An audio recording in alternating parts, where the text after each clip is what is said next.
नाशिकमध्ये माजी आमदार वसंत गीतेंच्या संपर्क कार्यालयावरती महानगरपालिकेची कारवाई पाहायला मिळते। महापालिकेच्या आदेशानंतर अतिक्रमण विभागाने ही कारवाई करतानाची दृश्य आपण पाहतोय।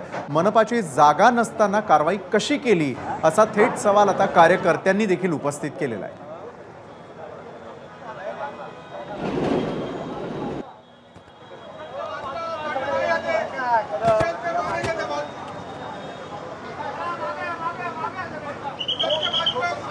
नाशिकमध्ये अतिक्रमण विभागाकडून सुरू असलेली आपण कारवाई यावेळेला पाहतोय। वसंत गीतेंचं हे संपर्क कार्यालय आणि त्यावरती थेटपणे होणारी कारवाई आपण दृश्यांच्या माध्यमातून थेट नाशिकमधून पाहतोय। तर गीतेंच्या कार्यकर्त्यांनी एक मोठा प्रश्न उपस्थित केलेला आहे। वसंत गीतेंच्या संपर्क कार्यालयावरती मनपा कारवाई करते, मात्र जागा महानगरपालिकेची नसतानाही कारवाई का असा थेट सवाल या कार्यकर्त्यांनी उपस्थित केलेला आहे।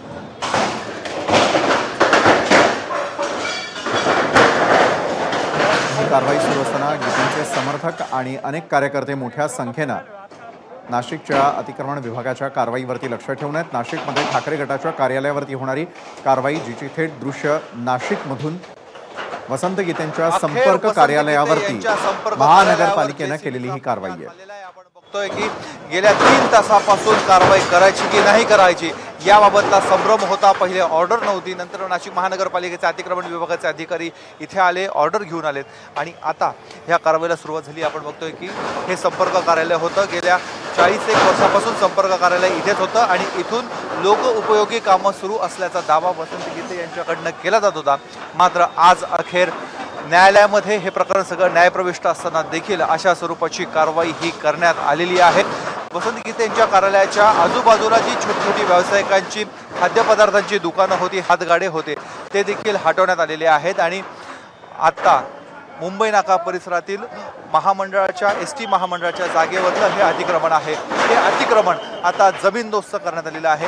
वसंत गीते त्यांच्या वकिलांचं म्हणणं होतं हे जे अतिक्रमण आहे हे अतिक्रमण नाशिक महानगरपालिकेच्या जागेमध्ये नाहीये, एक खाजगी जागा होती आणि त्यानंतर नाशिक एसटी महामंडळाच्या जागेमध्ये हे बांधण्यात आलेलं होतं।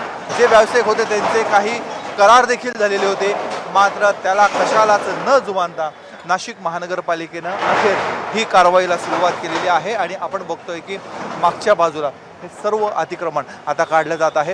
न्यायप्रविष्ट बाब असताना अशा स्वरूपाची कारवाई करणं हे योग्य आहे का हा प्रश्न या निमित्तानं उपस्थित होतोय। मात्र आता वसंत गीते या संदर्भात काय कारवाई करतात, काय ॲक्शन घेतात, न्यायालयामध्ये या संदर्भातला कुठला दावा आता नव्याने दाखल होतो हे बघणं अत्यंत महत्त्वाचं आहे। हे जे प्रकरण होतं या प्रकरणाची जी केस होती ती 3 तारखेला देखील याच्या संदर्भातली सुनावणी होणार होती, मात्र तत्पूर्वीच नाशिक महानगरपालिकेने ही कारवाई केली आहे। नाशिक महानगरपालिकेचं जे म्हणणं होतं की याच्यावर जी स्टे ऑर्डर आलेली होती ती स्टे ऑर्डर न्यायालयाने फेटाळली आहे, म्हणून आज ही कारवाई करण्यात आल्याचं नाशिक महानगरपालिकेचं म्हणणं आहे। आता ह्या सर्व कायद्याच्या कसोटीतल्या बाबी आहेत, कोण याच्यावर योग्य पद्धतीने युक्तिवाद करतो हे बघणं अत्यंत महत्त्वाचं आहे। कॅमेरामन किरण कटारेसह मुकुल कुलकर्णी, एबीपी माझा, नाशिक।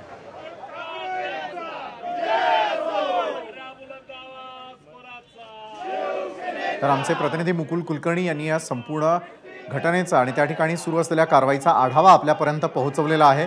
तर दुसरीकडे मात्र नाशिकमध्ये ठाकरे गटाच्या कार्यालयावरती ज्यावेळेला ही संपूर्ण कारवाई करण्यात आलेली आहे, अनेक प्रश्न उपस्थित करणारी कारवाई म्हणून तिथल्या कार्यकर्त्यांनी काही प्रश्न उपस्थित केलेले आहे। गेल्या 40 वर्षांपासून वसंत गीतेंचं संपर्क कार्यालय नाशिकच्या याच भागामध्ये होतं आणि तेच आता जमीनदोस्त करण्यात आलेलं आहे। नाशिकमध्ये ठाकरे गटाच्या कार्यालयावरती महानगरपालिकेनं केलेली कारवाई ही नाशिकमध्ये सध्या चर्चेचा विषय ठरलेली आहे, कारण महापालिकेच्या आदेशानंतर अतिक्रमण विभागानं ही कारवाई केल्याचं बोललं जात आहे। मात्र मनपाची जागा नसताना कारवाई कशी केली असा संतप्त सवाल तिथे उपस्थित असलेल्या कार्यकर्त्यांनी उपस्थित केलेला आहे। तर वसंत गीतेंचं संपर्क कार्यालय म्हणून हे कार्यालय आजपर्यंत ओळखलं जात होतं, जे अगदी काही क्षणांपूर्वी उद्ध्वस्त करण्यात आलेलं आहे, जमीनदोस्त करण्यात आलेलं आहे आणि नाशिकमध्ये ठाकरे गटाच्या कार्यालयावरती महानगरपालिकेकडून झालेल्या कारवाईनंतर तिथे असलेल्या कार्यकर्त्यांची आणि बघ्यांची मोठ्या प्रमाणात गर्दी झालेली आहे। या संपर्क कार्यालयाला लागून असलेले जे छोटे छोटे व्यवसाय होते त्या व्यावसायिकांचे असलेले गाळे किंवा त्या ठिकाणी उभ्या करण्यात आलेल्या ज्या टपऱ्या होत्या त्याही हटवण्याचं काम या दृश्यांमध्ये आपण यावेळेला थेटपणे पाहू शकतोय। नाशिकमध्ये ठाकरे गटाच्या कार्यालयासोबतच या इतर उद्योगांवरती देखील ही कारवाई झालेली आहे। एबीपी माझा, उघडा डोळे बघा नीट।